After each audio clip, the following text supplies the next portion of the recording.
Hi students, physics simplified series లో next question చూడడం electric charges and fields లో dipole కి సంబంధించిన క్వశ్చన్. ప్రీవియస్ గా డైపోల్ కి సంబంధించిన క్వశ్చన్ ఒకటి చూసాం. ఏంటిది? Torque acting on an electric dipole. ఇది కూడా డైపోల్ కి సంబంధించిన క్వశ్చన్. చూడండి, derive an expression for the intensity of electric field at a point on the axial plane of the electric dipole, లేదా axial line of an electric dipole అని కూడా అడగవచ్చు. Okay అమ్మా, ఏం క్యాలిక్యులేట్ చేయాలమ్మా? ఎలక్ట్రిక్ డైపోల్ వల్ల electric field ఎంత ఉంటుందో క్యాలిక్యులేట్ చేయాలి. ఎక్కడ? అట్ ఏ పాయింట్, ఒక పాయింట్ దగ్గర, on the axial plane, axial plane మీద ఒక పాయింట్ దగ్గర మనం పాయింట్ ని కన్సిడర్ చేయాలి. యాక్సియల్ ప్లేన్ అంటే ఏంటో ఇప్పుడు చూద్దాం. ఫస్ట్ ఆఫ్ ఆల్, డైపోల్ అంటే ఏంటి ప్రీవియస్ వీడియోలో చెప్పామమ్మా. డైపోల్ అంటే ఏంటమ్మా? మైనస్ క్యూ ప్లస్ క్యూ అని రెండు చార్జెస్ ఉంటాయి. ఈ రెండు చార్జెస్ ఒక స్మాల్ డిస్టెన్స్ తో సెపరేట్ అయి ఉంటాయి. ఆ స్మాల్ డిస్టెన్స్ నే 2a అంటున్నాం. ఓకే, ఈ స్మాల్ డిస్టెన్స్ ఏమంటున్నామా? 2a అంటున్నాం. ఇలా ఇటువంటి అరేంజ్మెంట్ నే మనం డైపోల్ అంటాం. ఇటువంటి అరేంజ్మెంట్ నే మనం డైపోల్ అంటాం. Okay, agree? రైట్. సరే చూడమ్మా, సో ఇది డైపోల్. చూడమ్మా, ఈ రెండు చార్జెస్ ని కనెక్ట్ చేస్తున్న లైన్ ఇదే కదా. ఈ రెండు చార్జెస్ ని కనెక్ట్ చేస్తున్న లైన్ ఇదే కదా. ఈ లైన్ నే మనం యాక్సియల్ లైన్ అంటాం. ఈ లైన్ నే మనం ఏమంటామమ్మా? యాక్సియల్ లైన్ అంటాం. ఈ యాక్సియల్ లైన్ లో ఒక పాయింట్ కన్సిడర్ చేయండి. ఆ పాయింట్ దగ్గర ఎలక్ట్రిక్ ఫీల్డ్ ఎంత ఉంటుందో క్యాలిక్యులేట్ చేయండి అంటున్నాడు. ఈ యాక్సియల్ లైన్ లో ఒక పాయింట్ కన్సిడర్ చేయండి. ఆ పాయింట్ దగ్గర ఎలక్ట్రిక్ ఫీల్డ్ ఎంత ఉంటుందో క్యాలిక్యులేట్ చేయండి అంటున్నాడు. ఇదిగోండమ్మా, ఇదిగోండి, ఇక్కడ నేను పాయింట్ కన్సిడర్ చేస్తున్నాను. ఇక్కడైనా కన్సిడర్ చేయొచ్చు, నో ప్రాబ్లం. పాయింట్ ఇక్కడైనా కన్సిడర్ చేయొచ్చు, ఇక్కడైనా కన్సిడర్ చేయొచ్చు. ఇక్కడ నేను P అనే పాయింట్ కన్సిడర్ చేస్తున్నాను. ఈ పాయింట్ దగ్గర ఈ డైపోల్ వల్ల ఎలక్ట్రిక్ ఫీల్డ్ ఎంత ఉందో క్యాలిక్యులేట్ చేస్తాను. ఓకే అమ్మా, ఇప్పుడు ఎగ్జాక్ట్ గా సెంటర్ నుంచి, డైపోల్ సెంటర్ నుంచి ఈ P అనే పాయింట్ ఎంత డిస్టెన్స్ లో ఉంది అంటే R అనే డిస్టెన్స్ లో ఉంది అని నేను అనుకుంటున్నాను. డైపోల్ సెంటర్ నుంచి ఈ P అనే పాయింట్ R అనే డిస్టెన్స్ లో ఉంది అని నేను అనుకుంటున్నా. Okay, right. ఓకే అమ్మా, రైట్. ఇప్పుడు ఈ పాయింట్ దగ్గర ఎలక్ట్రిక్ ఫీల్డ్ ఎవరెవరి వల్ల వస్తుంది? ప్లస్ క్యూ వల్ల, మైనస్ క్యూ వల్ల కూడా వస్తుంది. ఈ పాయింట్ దగ్గర ఎలక్ట్రిక్ ఫీల్డ్ ప్లస్ క్యూ వల్ల వస్తుంది, మైనస్ క్యూ వల్ల కూడా వస్తుంది. Okay, electric field intensity formula ఏంటంటే, పాయింట్ చార్జ్ వల్ల electric field intensity formula already అది కూడా మనం డెరైవ్ చేసాము. ఫిజిక్స్ సింప్లిఫైడ్ సిరీస్ లోనే చెప్పుకున్నాం. ఫార్ములా ఏంటంటే Q by 4 pi epsilon naught R square, where R is the distance between that point and charge. Okay అమ్మా, సో ఎలక్ట్రిక్ ఫీల్డ్ ఫార్ములా ఏంటమ్మా? Q by 4 pi epsilon naught R square. R అంటే ఏంటి? Charge కిను point కి మధ్యలో ఉండే distance. ఇప్పుడు ఈ positive charge కి ఈ పాయింట్ కి మధ్యలో ఉండే డిస్టెన్స్ ఎంత? ఓకే, చూడమ్మా, టోటల్ డిస్టెన్స్ 2a. నేను ఎగ్జాక్ట్ గా సెంటర్ నుంచి తీసుకున్నా కాబట్టి ఈ డిస్టెన్స్ ఏమవుతుంది? a. ఓకే అమ్మా, టోటల్ డిస్టెన్స్ 2a. ఎగ్జాక్ట్ గా సెంటర్ నుంచి చూస్తే ఈ ప్లస్ క్యూ ఎంత డిస్టెన్స్ లో ఉంటుందమ్మా? a అనే డిస్టెన్స్ లో ఉంటుంది. నాకు ఈ ప్లస్ క్యూ కి ఈ పాయింట్ P కి మధ్యలో డిస్టెన్స్ కావాలి. ఈ డిస్టెన్స్ కావాలి. ఆ డిస్టెన్స్ కావాలి అంటే ఈ total distance minus this distance, ఈ టోటల్ డిస్టెన్స్ లోంచి ఈ డిస్టెన్స్ తీసేస్తే ఈ డిస్టెన్స్ వచ్చేస్తుంది కదా. ఓకే అమ్మా, ఈ టోటల్ డిస్టెన్స్ లోంచి ఈ చిన్ని డిస్టెన్స్ కనుక తీసేస్తే మనకు కావాల్సిన డిస్టెన్స్ వచ్చేస్తుంది కదమ్మా. ఈ టోటల్ డిస్టెన్స్ R, ఈ చిన్ని డిస్టెన్స్ a. సో ఇదేమవుతుంది? ఈ distance R minus a. So plus Q charge point P నుంచి ఎంత దూరంలో ఉందమ్మా? R మైనస్ a అనే దూరంలో ఉంది. దీని వల్ల ఎలక్ట్రిక్ ఫీల్డ్ ఎలా ఉంటుంది అంటే ఈ డైరెక్షన్ లో ఉంటుంది. దాన్ని నేను E1 అనుకుంటా. దీని వల్ల ఎలక్ట్రిక్ ఫీల్డ్ ఈ డైరెక్షన్ లో ఉంటుంది. దాన్ని నేను E1 అనుకుంటున్నా. ఓకే అమ్మా, అలాగే మైనస్ క్యూ అనే ఛార్జ్ ఉంది.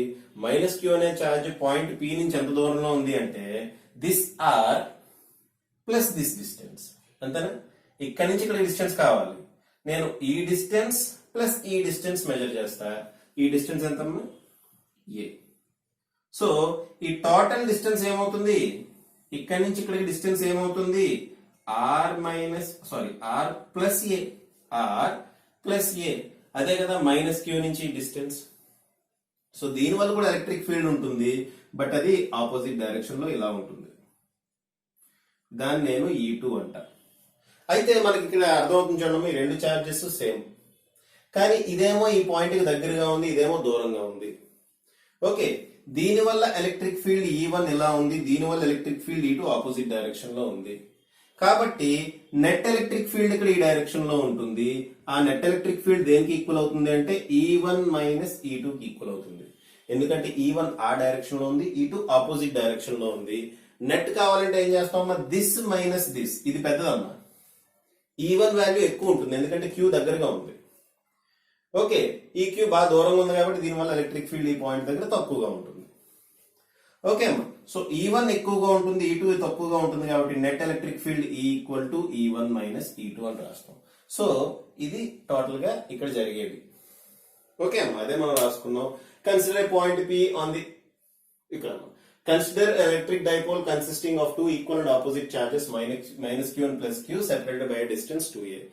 ఒక డైపోల్ కన్సిడర్ చేయమంటున్నాడు, దాని చార్జెస్ ఏమంటున్నాడమ్మా, minus Q and plus Q, minus Q and plus Q separated by distance 2a. 2a అనే డిస్టెన్స్ తో సెపరేట్ అయ్యి ఉంది. Next, consider a point P on the axial line of a dipole. Axial line అంటే ఇది, ఈ dipole axial line మీద P అనే point consider చేయమంటున్నాడు. ఎక్కడ, at a distance R. R అనే డిస్టెన్స్ లో P అనే పాయింట్ కన్సిడర్ చేయమంటున్నాడు from the centre of the dipole. Okay, ఎక్కడి నుంచి అమ్మా, సెంటర్ నుంచి. సెంటర్ నుంచి R అనే డిస్టెన్స్ లో పాయింట్ P ని కన్సిడర్ చేయమంటున్నాడు. ఓకే రైట్, తర్వాత ఇక్కడ ఏం జరుగుతుందో మొత్తం ఎక్స్ప్లెయిన్ చేశాను. సో ఈ చార్జ్ వల్ల ఎలక్ట్రిక్ ఫీల్డ్ E1 అనుకున్న, ఆ E1 ఎంత, electric field intensity due to plus Q, E1 equal to ఎంత అంటే మనకి ఫార్ములా తెలుసు. ఎలక్ట్రిక్ ఫీల్డ్ ఫార్ములా ఏంటమ్మా, Q by 4 pi epsilon naught R square. Q by 4 pi epsilon naught R square. R అంటే ఏంటమ్మా, ఈ రెండిటికి మధ్యలో డిస్టెన్స్. ఈ రెండిటికి మధ్యలో డిస్టెన్స్ ఎంత, ఇదిగోండి R మైనస్ A. కాబట్టి R minus A whole square అని రాస్తారు. అలాగే మైనస్ Q వల్ల electric field intensity due to minus Q, దాన్ని E2 అనుకున్నాం. E2 ఈక్వల్ టు మళ్ళీ same formula Q by 4 pi epsilon naught R square. ఈసారి R బదులు ఏం పెట్టాలి, ఇక్కడికి మధ్యలో డిస్టెన్స్ ఎంత, R plus A. Therefore Q by 4 pi epsilon naught R plus A whole square. Okay అమ్మా, R plus A whole square. అప్పుడు net electric field ఏమవుతుందమ్మా, therefore net electric field at P equal to E1 minus E2. ఇక్కడ నుంచి మొత్తం calculation, equal to E1 minus E2, ఇక్కడ నుంచి మొత్తం calculation అమ్మా. సో ఈక్వల్ టు E1 అంటే ఎంత, Q by 4 pi epsilon naught R minus A whole square, minus E2 అంటే ఇక్కడ ఉంది చూడండి, Q by 4 pi epsilon naught R plus A whole square. R plus A whole square. దీంట్లో ఈ రెండింటిలో Q by 4 pi epsilon naught common తీసేద్దాం. Q by 4 pi epsilon naught కనుక common తీసేస్తే 1 by R minus A whole square minus 1 by R plus A whole square మిగులుతుంది. Okay అమ్మా, ఇక్కడ కింద LCM ఏమవుతుంది, Q by 4 pi epsilon naught కింద LCM ఏమవుతుందమ్మా, R minus A whole square into R plus A whole square. దాన్ని నేను ఈ విధంగా రాసుకుంటా, R minus A into R plus A whole square అని రాయొచ్చు. R minus A whole square into R plus A whole square ని R minus A ఇలా అమ్మా, R minus A into R plus A whole square అని రాయొచ్చుగా. ఇక్కడ A plus B into A minus B formula ఉంది కాబట్టి ఏమవుతుందమ్మా, A square minus B square whole square అవుతుంది. సో మనకి ఎల్సిఎం ఏమవుతుంది అంటే R square minus A square whole square అవుతుంది. మరి పైన ఏం మిగులుతుంది అంటే R plus A whole square ఇక్కడ వస్తుంది, minus R minus A whole square, A plus B whole square minus A minus B whole square ఏమొస్తుందమ్మా, 4AB. ఈ ఫార్ములాస్ మీకు ఐడియా ఉండాలి ట్రిగ్నోమెట్రీలో. A plus B whole square minus A minus B whole square ఆల్జీబ్రాలో వస్తుంది. Okay, A plus B whole square minus A minus B whole square formula ఏమవుతుంది 4ab. ఇక్కడ రాయనా అంత మెత్తగా చూడకుండా పోవడానికి ఇదిగోండి A plus B whole square minus A minus B whole square is equal to 4ab. Okay అమ్మా, is equal to 4ab. Okay, ఒకవేళ ప్లస్ ఉంటే 2 into A square plus B square వస్తుంది, కానీ మైనస్ ఉంది కాబట్టి 4ab వస్తుంది. ఓకే, సో అదే ఇక్కడ మనం అప్లై చేస్తాం. అప్లై చేస్తే q by 4 pi epsilon not పైన మిగులుతుందమ్మా 4ab divided by R square minus A square whole square. 4ab అని రాయకూడదు కదా, 4ra 4ra. ఓకే, అర్థమైందా? రైట్. సరే, ఇక్కడ ఒక విషయం చూడండి. ఈ 4ra ని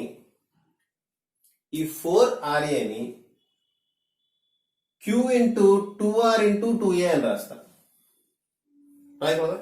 దీన్నే q ఇంటూ 4ra ని 2a ఇంటూ 2r అని రాయచ్చా రాయకూడదు?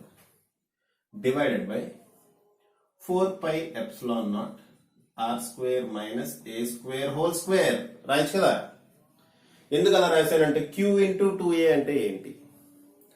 Dipole moment p.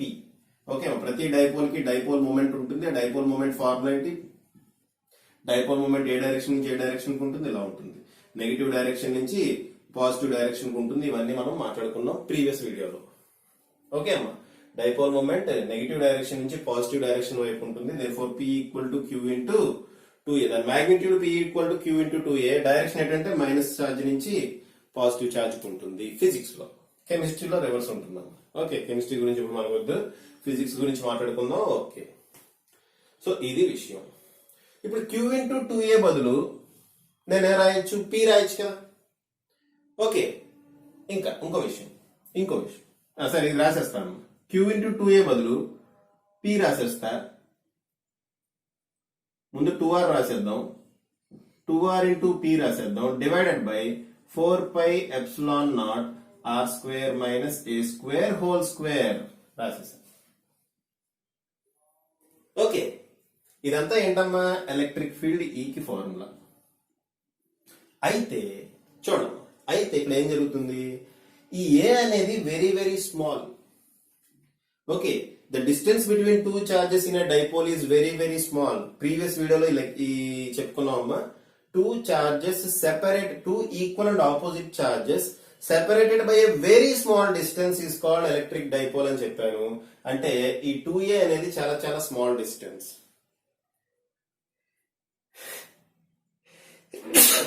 Sorry. Okay, so R square తో కంపేర్ చేసినప్పుడు ఏ స్క్వేర్ ని మనం నెగ్లెక్ట్ చేయొచ్చు. ఓకే, ఆర్ స్క్వేర్ తో కంపేర్ చేసినప్పుడు ఏ స్క్వేర్ నెగ్లెక్ట్ చేయొచ్చు. సో ఏ స్క్వేర్ ని తీసేస్తున్నా. ఇక్కడ మనకి ఏం మిగిలిందమ్మా? ఆర్ స్క్వేర్ హోల్ స్క్వేర్ మిగిలింది. ఏ స్క్వేర్ ని తీసేసాను, ఏం మిగిలింది ఇక్కడ మనకి? ఆర్ స్క్వేర్ హోల్ స్క్వేర్ మిగిలింది. బ్రాకెట్ లో కావాలంటే రాయండి. ఈ స్టెప్ నుంచి ఈ స్టెప్ వచ్చింది కదా. Because p equal to q into 2a, dipole moment p equal to q into 2a. ఇంకా A square is very very small when compared with r square. ఇది కూడా రాయాలి మనం. ఓకే, ఇక్కడ స్టెప్ రాసినప్పుడు అది కూడా రాయాలమ్మా.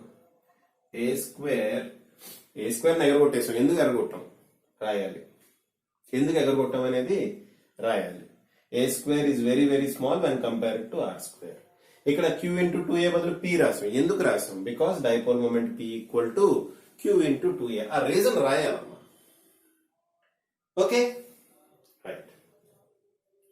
సరే అమ్మా, ఆర్ స్క్వేర్ హోల్ స్క్వేర్ ఏమవుతుంది? R square whole square R power 4 అవుతుంది. సో నేను చెప్పేసి ఆర్ పవర్ 4 అని రాస్తాను. అమ్మ చూడండి, మీరు నోట్స్ రాసుకునేటప్పుడు స్టెప్ బై స్టెప్ రాయండి. నేను ఇక్కడ చెప్పేసి రాస్తున్నాను, బట్ మీరు నోట్స్ రాసుకునేటప్పుడు స్టెప్ బై స్టెప్ రాసుకున్నాను. ఇక్కడ నాకు ప్లేస్ లేదు కాబట్టి చెప్పేసి రాస్తున్నాను. ఇంకా ఈ ఆర్ పవర్ 4 ని ఆర్ క్యూబ్ టైమ్స్ క్యాన్సిల్ చేస్తుంది. ఈ ఆర్ పవర్ 4 ని ఆర్ క్యూబ్ టైమ్స్ క్యాన్సిల్ చేస్తుంది. సో ఫైనల్ గా మనకి ఏం మిగిలింది, E equal to 2p by 4π epsilon not R cube. 2p by 4π epsilon not R cube. ఇది వెక్టర్ ఫామ్ లో రాయాలంటే E bar equal to 2p bar by 4π epsilon not R cube అని రాస్తున్నా. ఇక్కడ నెట్ ఎలక్ట్రిక్ ఫీల్డ్ ఏ direction లో ఉందమ్మా, same direction లో ఉంది. ఈ డైరెక్షన్ లో ఉంది net electric field. Electric dipole moment ఏ డైరెక్షన్ లో ఉంది, పీ బార్, అది కూడా ఈ డైరెక్షన్ లో ఉంది. రెండు సేమ్ డైరెక్షన్ లో ఉన్నాయి కాబట్టి ఇక్కడ ప్లస్ పెడతాం. ఒకవేళ రెండు ఆపోజిట్ డైరెక్షన్ లో ఉంటే ఇక్కడ మైనస్ పెడతాం. బట్ ఇక్కడ రెండు సేమ్ డైరెక్షన్ లో ఉన్నాయి కాబట్టి ప్లస్ పెడతాం. మీరు అదంతా గుర్తు పెట్టుకోవడం కష్టంగా ఉంటే E bar equal to 2p by 4π epsilon not R cube వచ్చింది కదా, equal to 2p by 4π epsilon not R cube వచ్చింది కదా. వెక్టర్ ఫామ్ లో ఈ విధంగా రాస్తామని చెప్పి రాసేసి మీరు ముగించొచ్చమ్మా. ఇన్ వెక్టర్ ఫామ్ ఇదిగోండి ఈ విధంగా రాస్తాం అని రాసేసి ముగించవచ్చు. ఓకేనా? స్టెప్ బై స్టెప్ చాలా జాగ్రత్తగా చూడండి అమ్మా. ఓకే, ఇదంతా సింపుల్ ఆల్జీబ్రా అమ్మా, చాలా ఈజీగా మీరు చేసేయగలగాలి. ఓకేనా? సో పాజ్ చేసి రాసుకోండి.